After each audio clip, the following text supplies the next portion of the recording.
What's going on, everybody? This is John Shake Gaming on the mic here, coming at you with the quarterfinals of the college football playoff. We are out here, man. We are the number 2 seed here in this college football playoff here in season number 3, as we will get the opportunity to start the march to that national championship, that good old-fashioned crystal ball. But we got a team in our ways. This number 7 seeded Arkansas Razorbacks. So it's going to be a good one on our hands. And I hope you're excited for some good old-fashioned college football, playoff college football. And if you are, I need you guys to do me a huge favor before the game starts. Smack that like button for me. And then also on top of that, hit that subscribe button as well if you do happen to be brand new to the channel, as we will go ahead and get things underway, taking on the number 7 team in all of college football. And we will go ahead and get the ball to start this game. We will start things off with a halfback screen to the right-hand side. Willie Lewis able to follow his blocks and pick up the first down.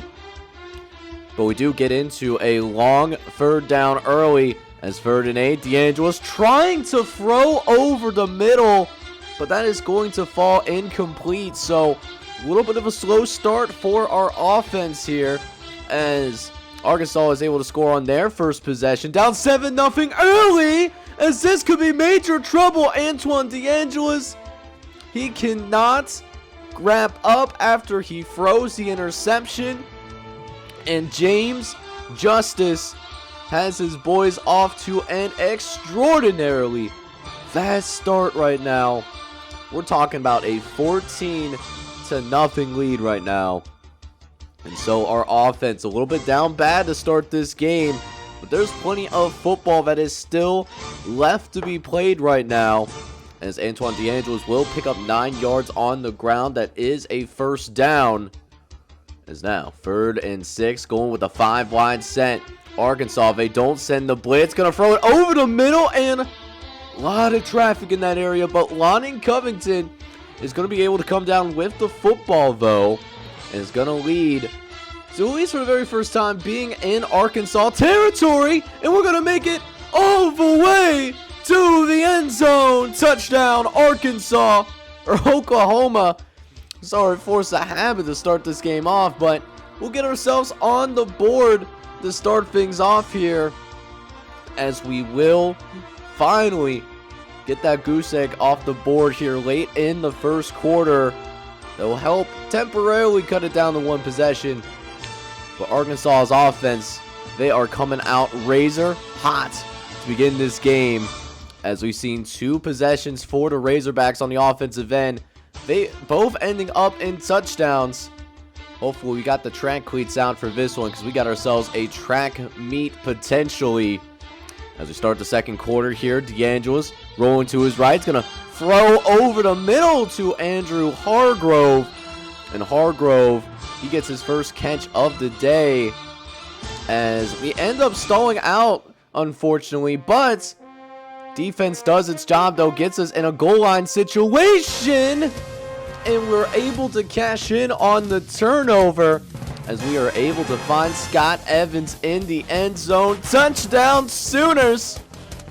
And we will cut it back down to a 1-possession game.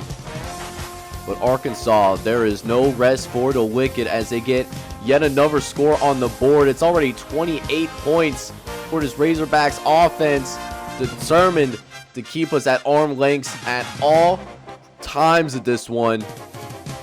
Now, 2nd and 10 coming up. Gonna look over the right-hand side, get it out to Lonnie Covington, and Covington will pick up the first down through the air, his 2nd catch of the afternoon. Is now 2nd and 2 coming. DeAngelis looking over the middle, gonna get it out to Willie Lewis, and Willie Lewis is going to make another reception, his 3rd catch of the day. That does set us up in the red zone, as we'll go to him once more. They're definitely leaving it a little bit too soft in the middle of the field. So now deep in the red zone now, as we look to cut it back to one possession. DeAngelis rolling right, gonna get it out to Kevin Coleman, and Coleman finds the end zone. Touchdown, Sooners. And just like that, back to a one-score game. It's been a track meet so far. Our defense having a hard time, but we're starting to pick up some steam here in the second quarter, as Arkansas fails to score on their next possession, so it remains a one-score game as Willie Lewis finding some holes in the defense there, and that goes for a huge first down. So now in Razorback territory, looking to tie things up. Ryan gets the catch out on the perimeter, and it will be a first down. Second catch of the day for the Connecticut product. Is now 2nd and 10. A couple plays later, going to the perimeter once more as Drew Ryan finds himself open once again. It sets up another red zone opportunity, as we'll throw again here on 2nd and 5. Drew Ryan making plays in this possession. He's got his third catch of this possession. Sets us up in the goal line, and Antoine DeAngelis is going to take care of business after that. And all we need to do now is get that 2-point conversion, and we are going to tie this ball game right back up. We're going to try to go with the slants here for the 2-point conversion. 4 wide set. DeAngelis looking to his left and finds Drew Ryan in the end zone. And after being down 14-0 early, we are going to get things all knotted up here. In matter of fact, 1 minute left to play here in this half. We actually have the opportunity to take the lead before going to the halftime locker room. We'll see if we can do just that, as we'll run it on 1st and 10 with Lewis, as we still have a couple of timeouts left to work with. So going to be on the ball a little bit more, as I'm trying to seize momentum here as Arkansas. They send the blitz, but Antoine DeAngelis finds someone downfield at the last second. It's Andrew Hargrove, who's willing to come back to his quarterback. And now 1st and 10. DeAngelis looking left. He's going to find Drew Ryan into the end zone. Touchdown, Sooners. And that is going to mark the 50th touchdown pass of the season for Antoine DeAngelis. That does end up tying the school record that actually is held by Sam Bradford. So a huge accomplishment for Antoine DeAngelis right there. Although we are going to likely need some more of that, as Arkansas, they got the ball to start the second half, and they did take it downfield for a touchdown. So it's all back to being all knotted up at 35 apiece. Is now bunched to the right, going with the play action on a 3rd and short, looking downfield, and Drew Ryan is going to come down and make the catch. And that will take Mr. Ryan to over 100 yards on the day. So Drew Ryan coming through in the biggest moments, and so does Andrew Hargrove. Not only does it tie the school record for receiving touchdowns, but now Antoine DeAngelis sits alone, breaking a record held by Sam Bradford since 2008. So we're talking about a 16-year-old record finally being suppressed here, as we now have the lead here in the quarterfinals of the college football playoff. We're going to need some more points. I think 42 might not be enough to win this thing. We'll see if our offense can do its job and add some more points onto the board here, as Andrew Hargrove now with over 100 yards receiving on the day. As we'll run on 1st and 10. Read option. DeAngelis, he is a fast man and uses that mobility to his advantage there. So sets up 1st and goal, a chance to get it up to 49. DeAngelis, end zone. Touchdown, Oklahoma. And the Sooners are going to go ahead and strike once more. And for the very first time today, we have a 2-possession lead, and it looks like the Razorbacks they are beginning to run out of gas a little bit here as we're in the fourth quarter now. Arkansas can't respond. So we can really, if we can get one more touchdown on the board and make sure that this game gets put out of reach, that would be very beneficial to help us get into the semifinals. As we look to the right once again, we find Greg Coleman. With it being a little tight, we go on the ball, and it works well to our advantage. DeAngelis looking. No one covering DeAngelis, though. He's going to run for the end zone. Can't get the block that he was looking for. Would have risked the clipping penalty. But a first and goal inside the 5. And once again, DeAngelis, he is certainly not going to be allergic to the end zone there. As we now are going to put this game out of reach. And that is going to do it here, y'all. We end up notching our 5th consecutive win on the season.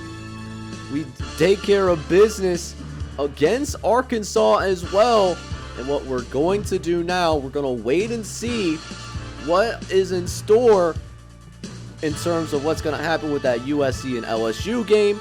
Have not simulated that yet, so we're going to see who we go up against. But as of right now, we are going to celebrate this Cotton Bowl victory, though, as we get to take some hardware home. And Antoine DeAngelis, he is going to celebrate this moment. 8 total touchdowns. He was the difference. So it took us a while for our offense to get going, but once it did, though, oh, did we find a grill. We were down bad a little bit early, but we won 28-7 in the second quarter, 14-10 in the third, and then, kind of held pat in that final quarter to make sure that we come away with the victory, as that is going to send us to the semifinals of the college football playoff. We'll have to see later on in the episode where we end up going. But Antoine DeAngelis had an excellent day, and we needed that as well. 34 for 42, 388 yards, 5 touchdowns, and an early interception, which he did clean up later on in the game. But we also ran the ball extremely efficiently overall, as while no one was a 100-yard carrier in this game, Willie Lewis ran the ball well. He had 5.5 yards to carry, and then Antoine DeAngelis also did his thing on the ground as well, ending up with 82 yards and 3 touchdowns on the ground. He had 8 total touchdowns in this game. A man was certainly built different, as we ended up with 2 100-yard receivers in this one as well, as Andrew Hargrove had a career day, 10 catches, 129 yards, and a touchdown. Also saw a touchdown for Drew Ryan as well. He ends up with 9 for 115. Greg Coleman found the end zone off of a few catches. Scott Evans found the end zone as well in the first half. And then Justin McDonald's also find the end zone in the first half. We needed all the points that we could get because our defense did not really show up to play. I mean, giving up 46, we're not going to win very often this way. But we found the way to get the job done, and we get the chance to move on to the second round. So with our game officially being settled, let's go ahead and check in on some of the quarterfinal matchups that are happening around the college football playoff. And more particularly, let's check out some of the highlights from a couple of your custom guys that are also going to be participating in this college football playoff. Jody Gentry, for example, Drew Jr. wide receiver. He came in as the #1 wide receiver when he was coming out of high school. Now getting his first chance to actually start in that deep wide receiver room. And Jody Gentry, he is certainly taking full advantage of that, as Cal is just, they're having a hard time wrapping this kid up for sure. As Jones, he's going to throw it out to Gentry once again. 4th catch of the day, and way to try to fight for that first down conversion without fumbling the football there. And Florida is going to win their quarterfinal matchup as well. They will beat Cal pretty convincingly, actually, and they will play up against the winner of Georgia Tech and Michigan. Now, as for Georgia Tech and Michigan, Georgia Tech coming in as the #1 seed after winning the Deep South Conference Championship against UCF. Meanwhile, Michigan, they are champions of the Great Mid-Eastern Conference. And, well, no, here's the thing. They actually were not champions of the Great Mid-Eastern Conference. They didn't even play in the conference championship game, and they still got in. So there was definitely some controversy when that was announced originally. But early on, man, Michigan was giving Georgia Tech everything that it could handle right now as they get off to an incredibly fast start on offense. Really, the Georgia Tech defense having an incredibly difficult time trying to wrap things up. Ethan Daniels doing everything that he could, but sometimes being caught in some awkward situations, like having to cover a wide receiver, for example. That is usually a mismatch that every competent offensive coordinator, they are going to exploit 10 times out of 10.